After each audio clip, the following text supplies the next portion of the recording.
There was a woman who knew things the 12 men around Jesus could not accept, and for 2,000 years, the world has been told she was a prostitute, a sinner, a footnote in a story written by those who feared what she represented, but buried in the Egyptian desert in 1896. A fragmentary text surfaced that the church never wanted you to read, a gospel that begins not with her redemption, but with her authority. And the first words are not spoken by Jesus to Peter or John or any of the men history crowned as pillars of faith, but to her, to the woman they could not silence completely, only distort, only rewrite, only bury under centuries of deliberate erasure. And what that gospel reveals is not just that Jesus trusted her, but that he trusted her more, that he gave her teachings the others could not comprehend, that when he spoke of mysteries that transcended flesh and law and the entire architecture of religious control, it was her eyes he looked into, her understanding he relied upon.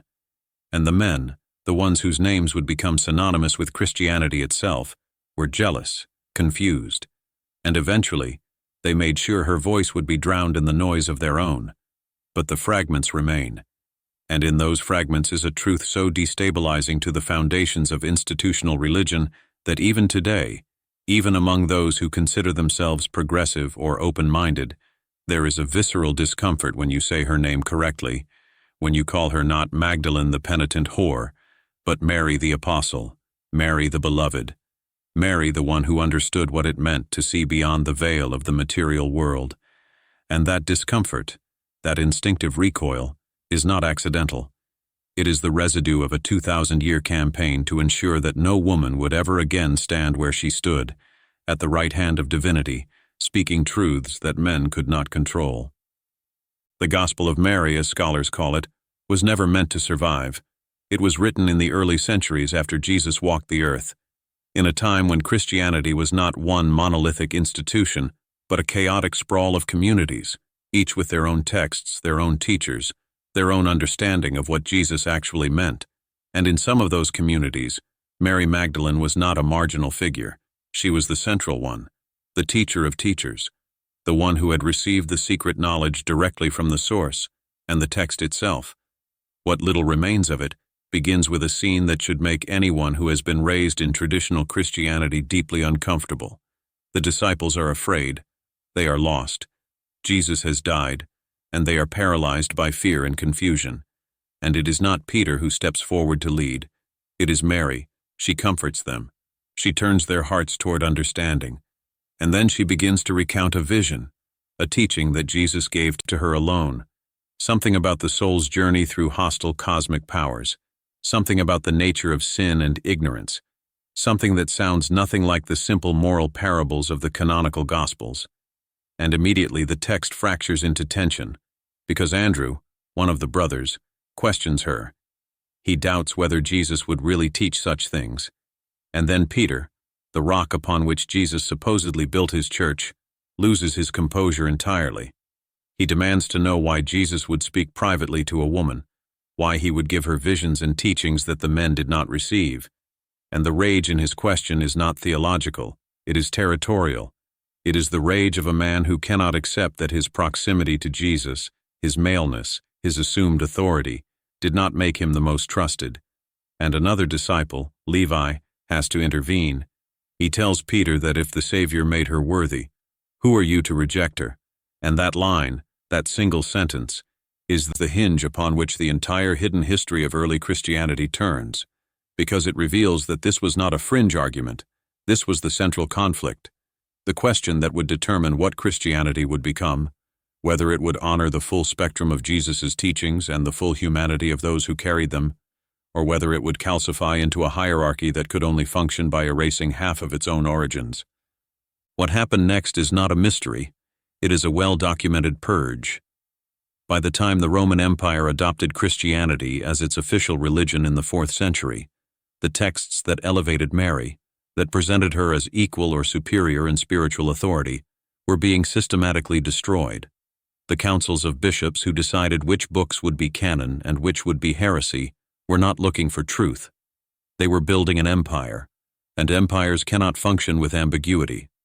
They cannot tolerate alternative voices. They cannot allow a woman to be the primary apostle, because if a woman can hold that authority, then the entire structure of male ecclesiastical power collapses. And so Mary Magdalene was rewritten.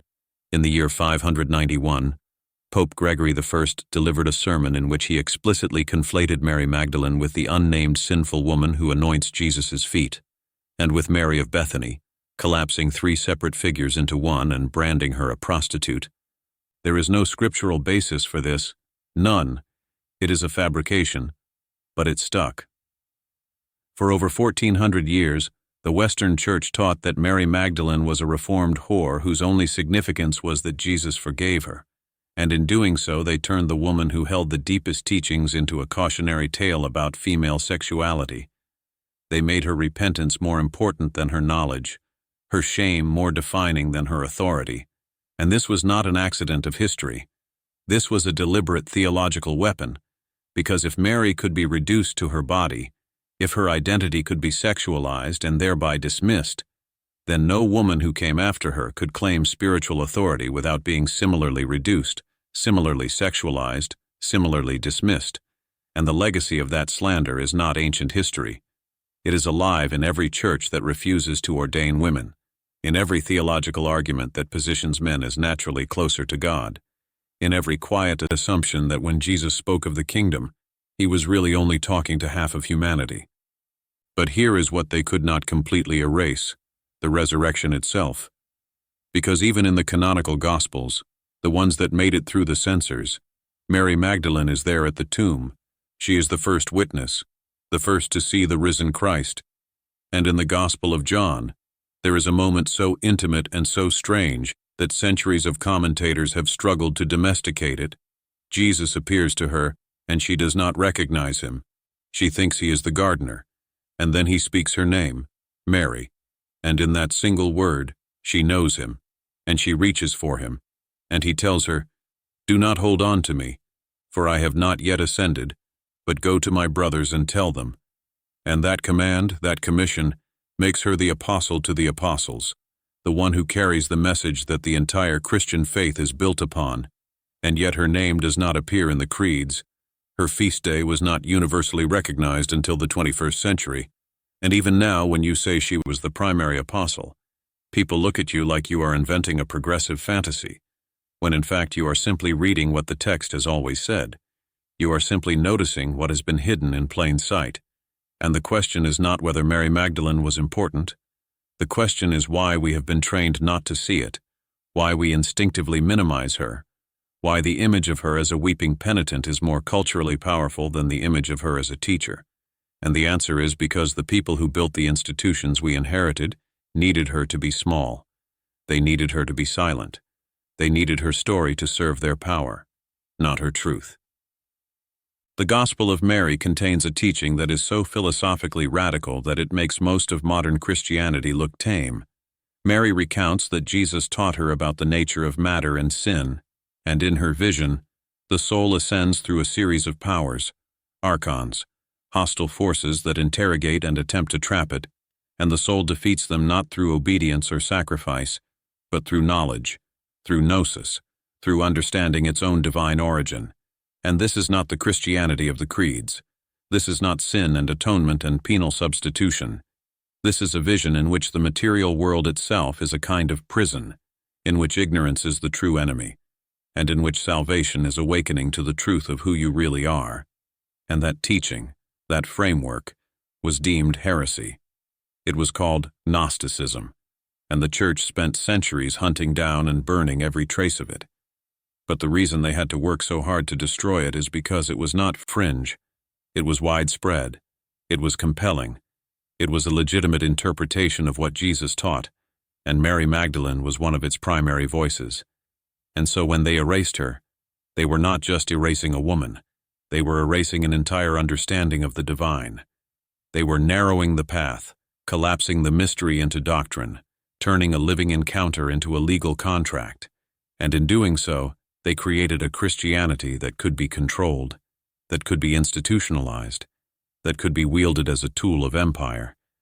But in the process, they lost something essential, something that the fragments of Mary's gospel still whisper, which is that the divine is not distant, not transactional, not mediated by priests and hierarchies, but immediate, intimate, a voice that speaks your name in the garden, a knowing that does not require permission from men. There is a reason why the figure of Mary Magdalene has haunted Western culture, why artists and mystics and heretics have returned to her again and again, why even in the centuries when she was officially a prostitute, there were those who painted her with a halo, who wrote of her visions, who sensed that there was more to her story than the church allowed, and in the last century, as the Nag Hammadi library and other early texts have been recovered, as scholars have been able to read the Gospels that were banned, a different history has emerged, not a secret history, but a suppressed one, and it reveals that the version of Christianity we inherited is not the only version. It is the version that won, the version that aligned with Roman power, the version that could be enforced with the sword and the stake. But there were other Christianities, other communities, other ways of following Jesus, and in many of them Mary Magdalene was not a footnote, she was the foundation, and the people who followed her teachings did not see her gender as disqualifying. They saw it as part of the point, because if the divine could speak through her, if Jesus could entrust the deepest mysteries to her, then the entire logic of patriarchal religion was exposed as human invention, not divine decree. And that is the real heresy, not the content of her visions, but the fact that she had them, that she taught them, that she stood in a room full of men and said, "This is what I have seen," and some of them believed her.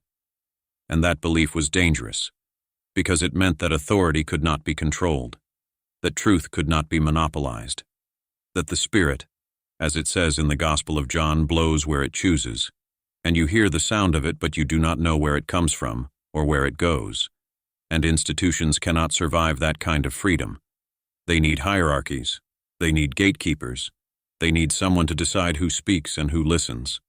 And so they built a church in which Mary Magdalene could be honored as a saint but never as an apostle, in which her proximity to Jesus could be acknowledged but never as intimacy, never as trust, never as the kind of relationship that would suggest he saw her as equal or even superior in understanding to the men whose names became synonymous with orthodoxy.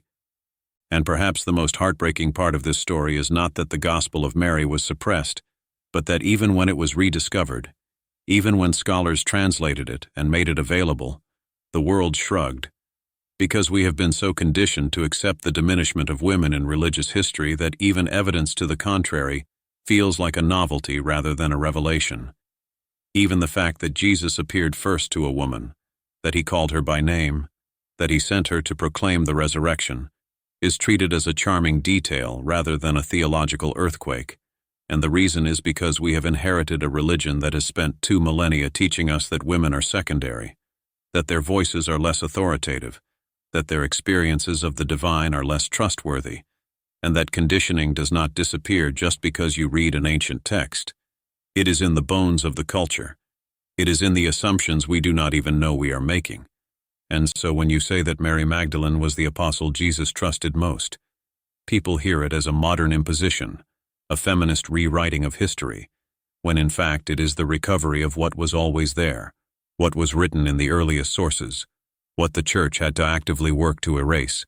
And the tragedy is not just what was done to her, but what was done to us, to all of us.